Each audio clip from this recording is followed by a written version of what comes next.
I can't believe I've never asked you this. Adam, have you ever talked to Chavy about this? And I'm kind of a nerd for this. I actually think that I have a secondary idea for a pod that's about when you get called up to the big leagues. Mm-hmm. But I also think getting drafted into the big leagues is huge. So when you got drafted, what was your story? What was it like? Share that with all of us. Yeah. So, back at you with another episode of the EC3 Pod. You know our man. He is a 17-year MLB veteran, 6-time Gold Glove winner. He did it all in a row with the Athletics. He's in their Hall of Fame. He's seen it all from the bench to the big leagues, the front office to the front door of our broadcast studio. He is Eric Chavez. What's up, Chavy? Hola. And then the man to my right, you know him, Adam Nelson. He dislikes Kyler Murray more than anyone in Arizona. Yes. And he is the biggest sports fan that we know. He's with us, and I'm Chris Hamblin. Did sports talk radio for a while, and now I'm here with you on the EC3 podcast. All right. A lot of stuff to cover tonight. I'm excited about this show because I think that the personal side of the Major League Baseball drafts, and really drafts in general, with the way that we talk about it and that they're presented to us now as people reach their dream, right? What's to me, it's like pulling the curtain back on someone who's worked their entire life to get to this point, to have the opportunity to reach their dream. And as a kid, you remember the days where they're like, what do you want to be when you grow up? Fireman, policeman, professional athlete was at the top of most little guys and gals, I guess I have to say that now, lists of things that they wanted to do. So this episode's going to be more focused on a few things. We're going to take you through Eric's story of getting drafted to Major League Baseball. We're going to talk about how that draft impacts how you build a team and what a successful organization looks like, where you put the pieces together in your farm system, they gel together, and they make a team that 3 years in the making, 4 years in the making, however long it takes, have a chance to win at the big league level, and all those guys are part of the equation to success. And then we'll hit the hot corner. Sound good? Perfect. All right. So let's get to this, because we have never talked about this. I can't believe I've never asked you this. Adam, have you ever talked to Chavy about this? And I'm kind of a nerd for this. I actually think that I have a secondary idea for a pod that's about when you get called up to the big leagues. Mm-hmm. But I also think getting drafted into the big leagues is huge. So when you got drafted, what was your story? What was it like? Share that with all of us. Yeah. So my high school team was very good. My best friend, Eric Munson, was going to be a highly touted prospect and get drafted. And, both him and I signed a scholarship to go to USC. I actually was drafted by the A's. He was drafted by the Atlanta Braves in the second round, the supplemental round, I think it was called. Yep. He was not able to negotiate a deal that he was happy with, so we moved into the dorms at USC. I physically moved in. How I got to that point when I was drafted, the family didn't come from money, right? I, of course, wanted to play Major League Baseball. That was my dream, right? That was me getting to the moon. Did you have an agent at this time? No. Oh, okay. No, you had representation. You're not allowed to have an agent. Yeah, back in that day, you're right. If you still had the opportunity to go to college, you couldn't hire an agent. Yeah. That's and crazy. if you did hire, yeah, exactly. So you had somebody that represented you, it was representation. And the A's drafted me. First of all, I didn't know really. People ask me, like, when did you know that you were going to get drafted? I didn't know until my junior year. And other guys were being drafted. There was a big prospect out of San Diego called Jaime. His name was Jaime Jones. He went to Rancho Bernardo High School. He's a left-handed pitcher, left-handed thrower. And they compared his swing to Ted Williams' swing. Wow. Like it was somebody that I had looked up to. And I had played on successful teams, travel teams growing up, and I knew I was on the radar. I didn't know until my junior year. And then Jaime got drafted in the first round, And that's when I kind of was like, wow, okay. Our team, my junior year, was ranked number 1 in the country. We were ranked number 1 in the country in my senior year. And with Eric being there, we had a few other good players that were on our team as well that were getting looked at for colleges, not being drafted, but looking at for colleges. And, we would get 4,000 to 6,000 people at our games. And it was pretty exciting. And scouts would show up and they'd come to the house. Actually, we didn't have a house. We had a condo. And the scouts would show up and they would sit my parents and I down on the table. And, I remember the Red Sox came in and they were like, well, we see you as a catcher. And I said, don't waste your time. I'll never put on the catching gear. Don't even draft me. Had you ever caught before at that point? I did a little bit when I was younger. Yeah. When I was younger, the funny thing, like if I obviously I ended up not going to USC. If I had gone to SC, Mike Gillespie, who was the head coach at the time, well respected in the game, big name in college baseball, he was going to have me play center field and be the closer. Oh, damn. Yeah, because I pitched. So what I had heard was I was going to be drafted in like the 5th or 6th round as a pitcher if I was not drafted as a hitter. I had no inclination that the Oakland A's were even interested in me. I could say this now. I actually wanted to be drafted by the San Diego Padres, obviously growing up in San Diego. This was not legal at the time, and if somebody gets in trouble for this, 30-something years ago, we're whatever. good. The statute of limitations has expired. Right. So I tried to work out a pre-deal with the Padres, and I thought that was going down, right? So the A's drafted me. I was a 10th overall pick. I think the Padres were 15 or 16. And that's where I really wanted to go. And you're 17 at the time, right? The 17, 18. It's crazy to think about, 17, 18-year-old going through this and be like, oh, yeah, I'll get a deal with my hometown team. Yeah. That's just wild. So it was during the school year. I'm at home. I kind of felt like I knew I was going to be drafted. No cell phones back then, no computers. And I had some family and friends over, and there were computers in 1996, for the record. They were really big. They were compact. just to keep you honest on that. This isn't the 50s. Not in my world. Well, I understand that, but world. the school had a computer. Okay, maybe. Anyway, so the phone rings. I answer it. Hey, this is Billy Bean with the Oakland A's. We're going to take you with a first-round pick. And I'm like, oh, great, And we're all, like, celebrating, and, everything's cool. And, a couple days later, they call with their offer. And I think they kind of, obviously the A's being budget conscious. I won't say cheap. Okay, they're cheap. So every slot had a certain amount of dollar amount that you were, with my 10th pick where I slotted in to get paid. Yeah.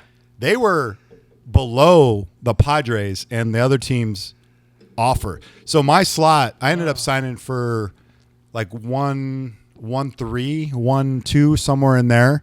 They were offering me $800, right? Which, listen, right, $300,000. Like, I get it now. It's kind of laughable, but when you're 18, you come from no money. I barely knew what a $100 bill looked like, let alone $800,000. And I had committed to SC. My best friend was going there, and I said, "This ain't gonna work." I don't know if it was brash, it was stupidity. I was like, I pride.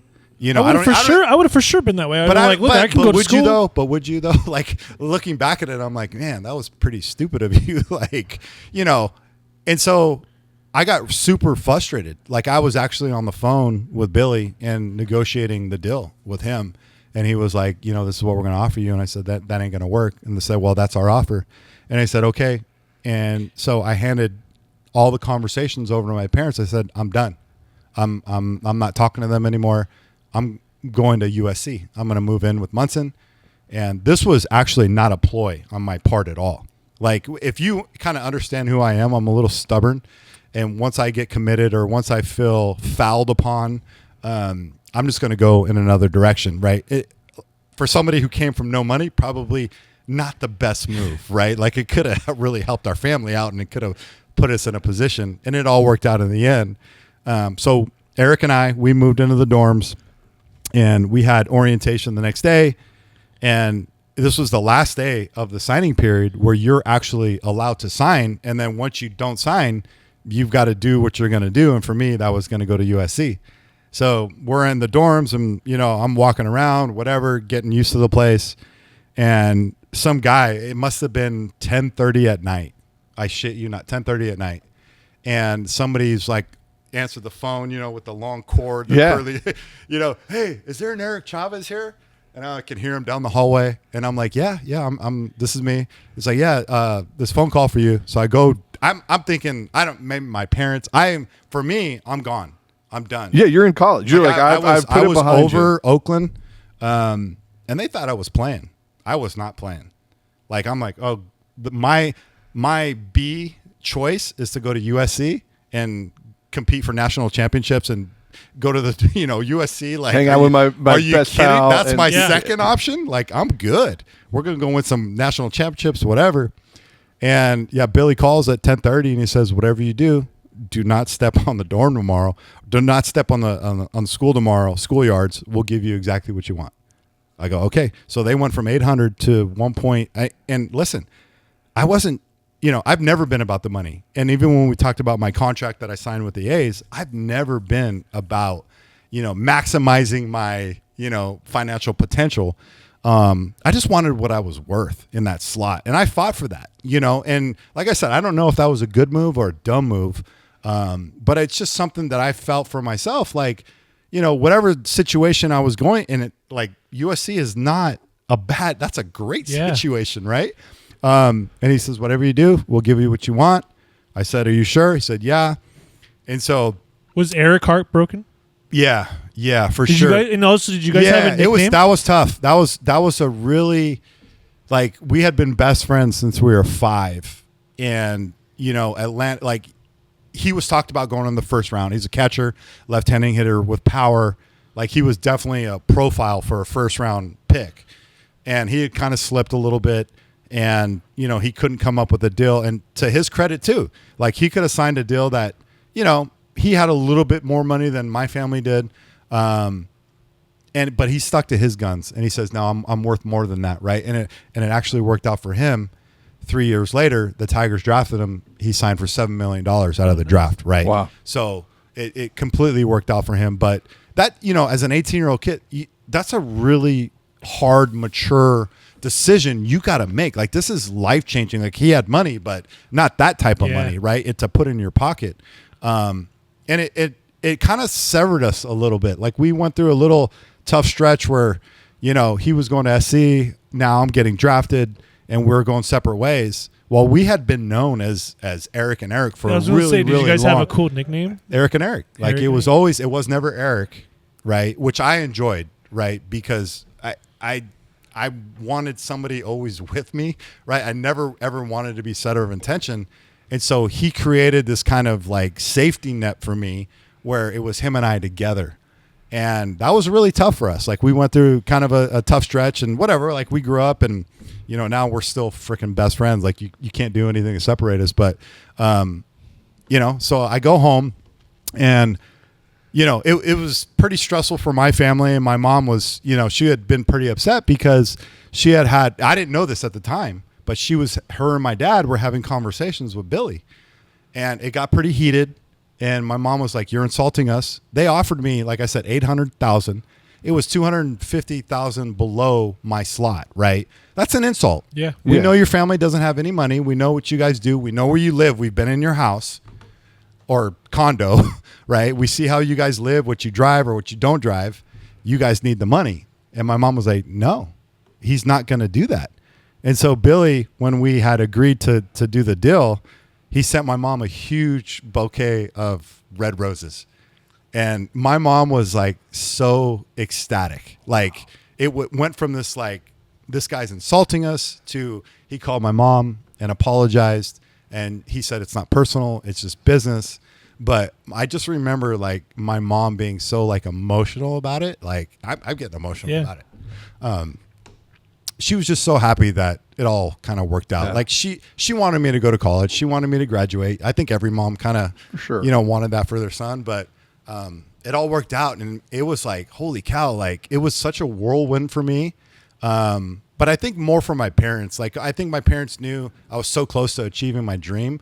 And my mom knew I really didn't want to go to college. Right. But I was also, they instilled pride in me and be proud of who you are and what you've accomplished and what you do.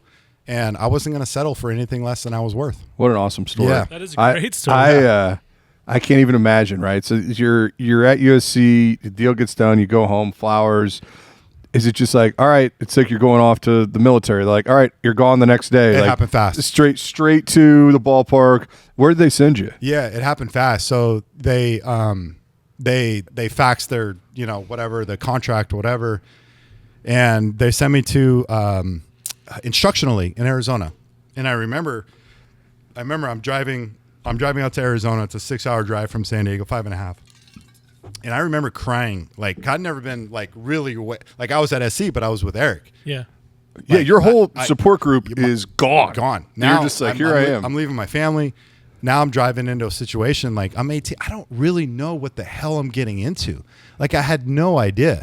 And so I'm emotional for a couple hours driving out to Arizona. And I get out there and it's just like this whole new world. I go to the bank. I see $900,000 cash in my bank account. And I'm like, I remember the Bank of America. I know exactly in Arizona where it's at. I could take you back there. And it was just like, oh my God. Like, I was like, I've never seen anything like this before. And, it all worked out for me. It worked out for Eric. He did the right thing for him. And what his situation was, I did the right thing for me. And Eric signed for $7.5 million 3 years later. He won a national championship. They almost had an opportunity to win 2. Like, I could have been a part of that, but you look at my career and it was like, I wouldn't substitute that for nothing. Yeah. Awesome. What a story, man. And then did you like buy anything with that? I did. The first thing I bought was my mom a green Camry. Nice. Yeah, I paid cash for it. It was like $45,000. That's a nice Camry in 1996. That's a really nice Camry. That thing loaded up, baby. I never had a car. Like, I didn't, I drove. So in high school, like, I didn't even get my license until I was 18. And I was having a really tough time in high school, and I wanted to be homeschooled. And, my mom was like, no, like, you got to go to school. You need, you got to play on this. Like, if I wasn't allowed at the time, if I was homeschooled, to play on the baseball team and play sports. And so her way of convincing me to go to school, and they bless my mom's heart. Like, she's like, hey, you could drive the vehicle that we have, no license, no insurance or nothing. So for a year and a half, like, I was driving illegally.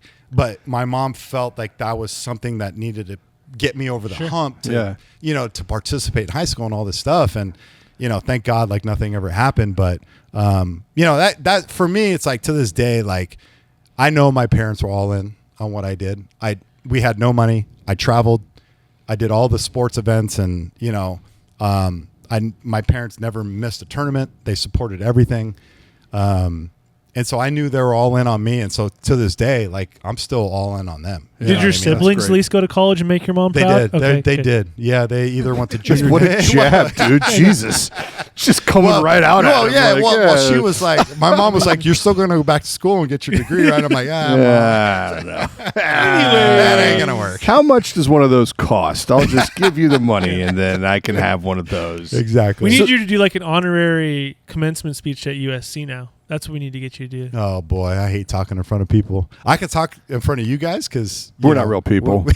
Yeah, we're not real people. We're a little different. We're a little different. I'm going to start writing some emails. But but I think honestly, like, this ties into, the MLB draft. Yeah, for sure. And for teams, like, honestly, how important this is, like, to get it right. If you have a top 5, 1 through 5 or 1 through 10, and you're not a team that can spend on the free agent market, you have to get this pick right. You got to do your homework on the person.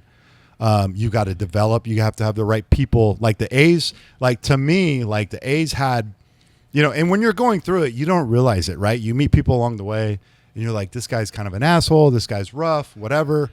But the A's had people, like, a foundation. And we talked about this in the last episode with how teams don't have the infrastructure, right? It's like analytics and numbers, and it's not really people, right? They talk about it, but they don't really understand that. It's more about numbers, and they don't really pay attention to, the people that they're surrounding these kids with. And I remember a director for the A's, Keith Lippman. They had all these people that were around me that helped me on my journey, right? And as 18, like my first year in A-ball, I hit 270, 18 homers, and I drove in 100 runs. Damn. And I felt like I failed. I felt like I wanted to quit. After my first year, I wanted to quit. Why? But my perspective coming from high school, and this is all I have, right? I hit 570. Okay, yeah. I stole 51 bases in 35 games, right? So this is this is how I view baseball. Like, yeah, of course I'm watching it on TV, but that's not real.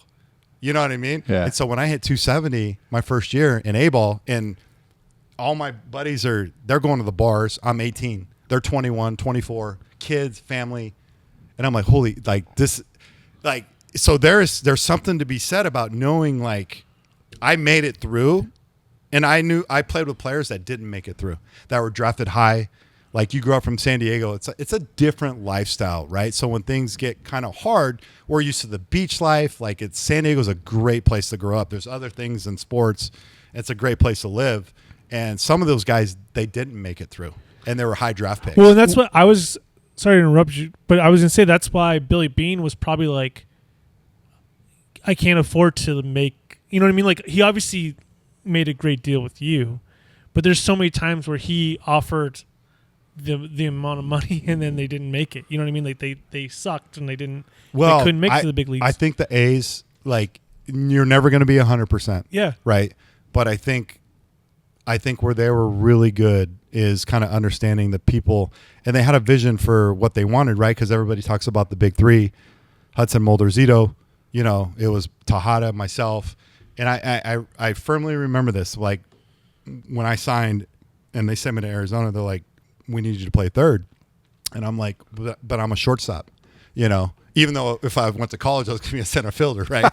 So they're like, yeah, we need you to play third. I'm like, I don't understand. And so I go to instructional league and I see Miguel Tejada taking ground balls. And I'm like, I got it. That's why. So you guys literally came up together. Yeah, together. Yeah, That's he was a little bit ahead of me.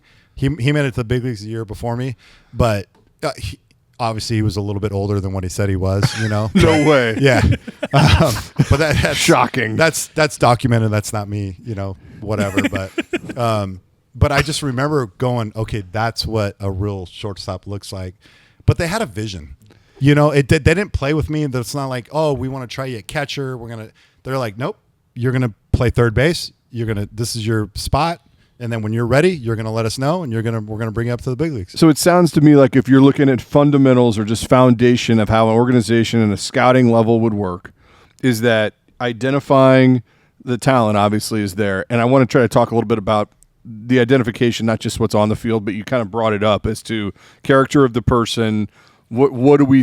What motivates them? Are they a right fit for our culture? Yeah. But the second piece is you were drafted to do this from day one. Right. You're in our pipeline as a third baseman in our system. That's where you're going to be. Yeah. Well, and I can even tie this into Eric Munson, like when the Tigers drafted him.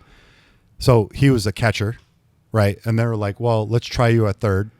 Let's try you at first. Yeah. And let's put you back to catcher. Like, that is not really having a true vision and commitment to, we're going to give you everything. We're going to give you the timeline. We're going to give you support group, whatever it is, right? And the name I brought up that sticks out to me too is Mickey Moniak, right? From San Diego. Like, I obviously San Diego. Got the same San Diego vibes. So drafted number 1 overall in 2016 by the Phillies, right?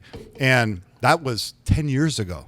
And now Mickey is having a breakout year with Colorado, possibly going to be an all-star, all this stuff. Like, it's showing through. And baseball is just different than other sports. For sure. You know what I'm saying? Like, it's just, it takes time. Like, you never know, like, the person you're going to meet, the experiences you're going to have that get you over the hump. Like, just because you fail right away. But if you have a team or an organization or somebody that believes in you, they're going to see every little thing through. Well, and I feel like too, and I just thought of this now, but like baseball is unique in the sense that like you can draft a shortstop and put him at third base for sure, or move him to left field. Yeah. You can't draft a tight end and make him a quarterback or make him, you know what I mean? Like, you can't do that. Yeah, that's a good point. Or you can't draft a point guard and make him a center. Like, he's a point guard. Yeah. But in baseball, you do have a little bit more flexibility to do that. But if you, like you said, if you have a vision, it makes it easy. It makes it easier probably for the player to be like, okay, this is where I'm going to be. Yeah. So the rule of thumb, like if you are drafting, is you draft up the middle, catcher, shortstop, center field, and then you can go outwards from there.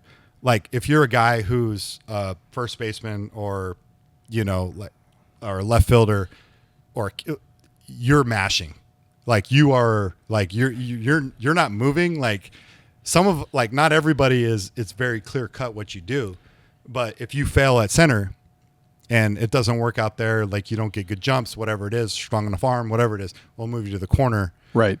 So if you're a corner guy as a young guy, you're never going to go from out to in. Yeah. It doesn't work like that. So draft wise, they're always looking for the players up the middle, and you can move them if they don't work to the corners. Could you have played every position? I could have played short at the big league level for like 2 years, and then my range just wasn't good. But I would have made it work. But you could have played first. I profiled, my defense was like profiled better than a first baseman. Okay. You know what I'm saying? No, I know. I totally understand. I'm just saying, like, if they're like first base is, like I said, unless you're just a masher, right? Like a Pete Alonso, like that's your position. Yeah. David Ortiz played first base. Yeah. Ended up being DH. Like unless you, like, my defense, my athleticism said you're not going to be a first baseman. You're not going to be an outfielder. You can field the ball. You're not going to be behind home plate, which is why with the Red Sox, it's like, why would you want to waste my physical ability behind home plate? Right. Like that's the last resort. If I can't make it a third, then you put me behind the plate. What's the one thing you've seen? So you were in the front office, right? Yep. You're part of these conversations coming through draft day. Yeah. The best thing you saw on the front office, and one of the things that when you were in the front office you couldn't say anything about, but you watched and were like, oh man, this is not the right move. No, this is not a move I would be making. No, I was never quiet. Like I felt like when you're on the table, you're on the dudes or the owner, the GM. There's a reason why you're at that table. You speak your mind, right? And I firmly remember like Artie Moreno when I was with Billy Epler. And our group kind of together, and Billy brought me there, and one of my favorite people in the game. And I remember Artie going, man, like I didn't always agree with Billy, right? And a lot of times, like when you have your people, they all say the same thing, like, oh, this guy's this, or this guy's that, or I don't like this. And they all have the same opinion. Like my thought is like, why do I need 10 people in the room with 10 same opinions, right? Yeah. Some people are going to agree, but I'm not going to agree with you just because like you brought me here. I'm going to give you my version of what I see because that's my value, right? And a lot of times like with these front offices and people, they bring in their guys and they share the same vision and thoughts and opinions. And it's like, that's part of the problem. That's part of you got to like, I know he's my boss and you're the owner, but can't be an echo chamber. And I remember Artie going, you know what? Like you guys are like a real deal. Like I'm not used to, he was used to somebody in my position having his opinion. But what Billy and I were so good at was we could disagree and be on the same page, right? And not take it personal. And that's why him and I worked really well together for all those years. Him and I were together. That's cool. And I think that kind of transforms into businesses too, right? If baseball is a business. I think the business that I work in, and Adam's in business too, is like you've been in those meetings where you know that the person that's in charge only wants to hear that they're the best and that they're the smartest, where they're not willing to listen to any ideas. And that's the quickest way to run into failure or overwhelm yourself, by not having people that will tell you what they see and valuing that, and then being able to move on from that and admit like, hey, you were right on that. Like, look at what this player did, or look at what this idea did, or look at what this deal would have done. We'd take a little less margin, could have got a deal done, didn't do it. We should have done that. Like, so those things are really important. We're low on time here, but just kind of fundamentally 30,000 foot view. We talked about building up the middle, right? You're building up the middle. Mm-hmm. From a draft standpoint, when you talk about pitching, what's the philosophy that you think will work best when you draft pitching? Because the injuries are there. You've got college pitchers right now that are throwing a bunch of innings and a bunch of pitches. You've got kids out of high school that may take longer to make it to the big leagues, but they could have some more upside. I've always been on the pitching side of things, felt like it has to be a healthy mix of both, but I would probably lean of high school and college. What's your take? Well, the numbers historically would tell you college is more successful than high school. Now, there's just some high school players that come out and they're just generational and, they're going to do their thing. But on the pitching side, historically, it tells you that it's better that they go to college, they develop, and this is, I think we talked about this in one of our last episodes too. It's about climbing the ladder, right? And like Vitello managing college, coaching college in 73 games as opposed to 161, like you're just throwing him right into the fire without building that. And I think college is the kind of natural progression for pitchers to, one, physically from 18 to 21. Huge difference. Physically, you are making a huge jump, right? And the scary red flag thing for me that when I was in scouting and seeing some of the top pitchers in the country in high school, some of these guys were throwing 100. And I'm very climb the ladder, right? Like a step at a time, maybe 2 or 3 steps. I am not for being at the bottom of the ladder and climbing right to the top. Like, I don't think from a development standpoint that's healthy. And if you look at the numbers medically from high school and even travel ball guys, kids getting surgery, it's a scary proposition. And the parents, and even my kid is like, Dad, how hard was I throwing? I'm like, son, I don't care. I said, you have effective of velocity. It's more important than just pure velocity. Yeah. I could throw the ball as hard as I want, not know where it's going, and I hit the radar gun, and all the scouts are, ooh, this is great. Like, it's, perfect game is putting you Cruz Chavez through 90. Like, so what? It doesn't mean anything, right? For the longevity of what you want to accomplish. And I'm all about 84 to 87 to 91. I'm not for 84 to 94. Like, it's not natural, right? It's like if I'm building muscle and I'm working out in the gym, I don't bench press 200 and then go to 350. Yeah. Like it's just not a natural progression. And I like to see things more of a natural progression of, physically, mentally, your diet changes, you get a little bit stronger, you put on weight. Like I've talked to my younger son, Cruz. I think he told me he weighs 174. And I said by his senior year, I'd like him to be like 192, somewhere in there. But I don't want him to be 192 3 months from now. Right. That's not healthy. That's not the way it works. But, I think we get caught up, and this is where baseball has a problem. They get caught up with how hard you throw it, how hard you hit it, how far you hit it. And they're forgetting about little details to kind of, be able to project a high school kid, right? That's 18 and he's throwing 87 and go, oh, I'm going to draft the kid throwing 94 because that's not hard to scout. Yeah. Oh, great. Do you like the guy throwing 94? Yes. That's way to go. Let's do that. But how do you project that out for, longevity and health for, the kid's career and how he's going to be able to benefit your organization? Awesome. Adam, ready for the hot corner? Let's do it. All right. Hot corner, 3 quick questions for Chavy.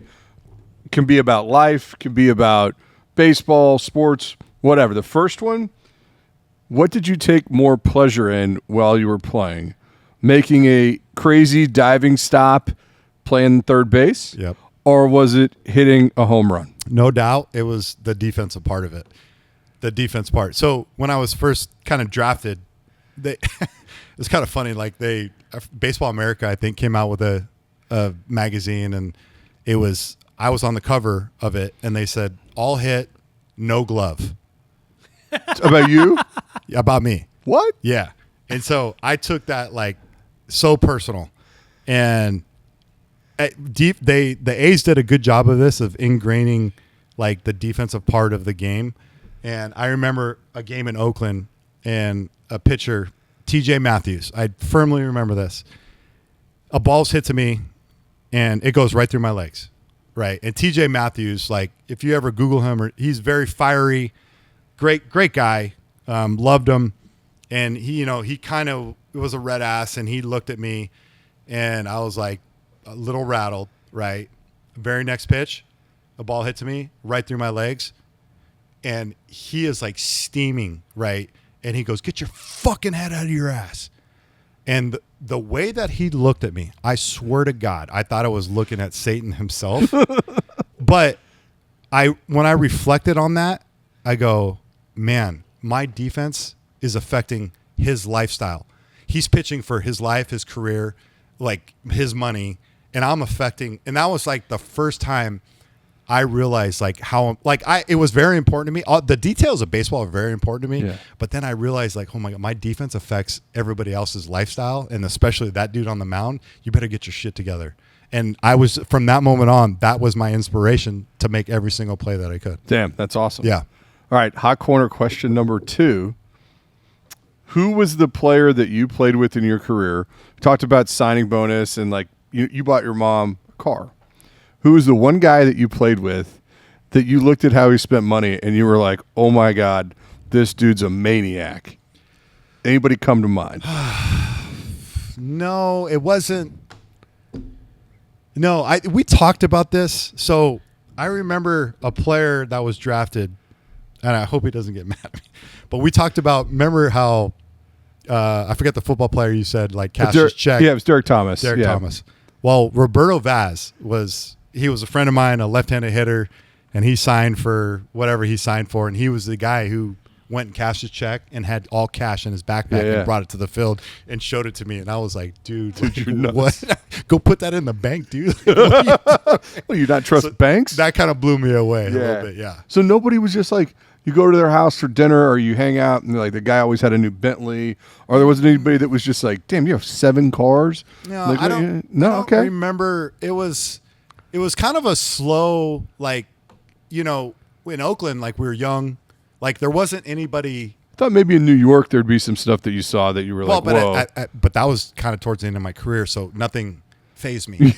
You were just numb to it? Yeah, it was like, I would go up to Jeter's, house in Tampa, or A-Rod's suite up in New York, and it was okay. Like at that time, I was already so used to seeing everything I needed to see. It was like not a big deal. Yeah.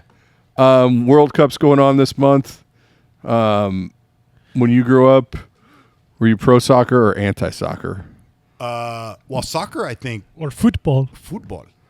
That was the first sport we all were introduced. Yep. No? No.